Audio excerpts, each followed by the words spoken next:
Praise the Lord. Hello everyone. இன்றைக்கான வேத தியான வசனம் சங்கீதம் 37 அதிகாரம் 34 வசனம். நீ கர்த்தருக்கு காத்திருந்து அவருடைய வழியை கைக்கொள், அப்பொழுது நீ பூமியை சுதந்தரித்துக் கொள்வதற்கு அவர் உன்னை உயர்த்துவார். துன்மார்க்கர் அறுப்புண்டு போவதை நீ காண்பாய்.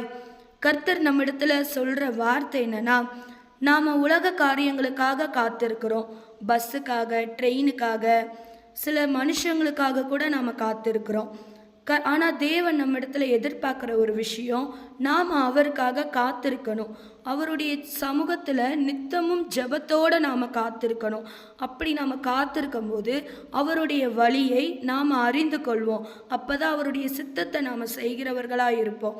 அப்படி நம்ம காத்திருந்து அவருடைய வழியை கை கொள்ளும் போது அவர் நமக்கு பூமிக்கான ஆசீர்வாதங்களையும், இந்த உலக ஆசீர்வாதங்களையும் சரி, ஆவிக்குரிய ஆசீர்வாதங்களையும் நாம் பெற்றுக்கொள்ளும்படியாக அவர் நம்மை ஆசீர்வாதங்களால் நிரப்புவார். அதை நாம் சுதந்திரித்து கொள்வோம். கை கொள்ளாத துன்மார்க்கரோ ஒன்றுமில்லாமற் போவார்கள். கர்த்தர் நம்ம இடத்துல இன்னைக்கு எதிர்பார்க்கறது ஒரே ஒரு விஷயந்தான், நாம் அவருடைய சமூகத்தில் நித்தமும் காத்திருக்கணும். காத்திருந்து நாம் பெற்றுக்கொள்கிற ஆசீர்வாதம் நம்மளுடைய வாழ்க்கையில் நிச்சயமாக ஒரு பெரிய விடுதலையாக, ஒரு பெரிய சந்தோஷமாக தேவன் நமக்கு அதை மாற்றி தருவார். ஆமென்.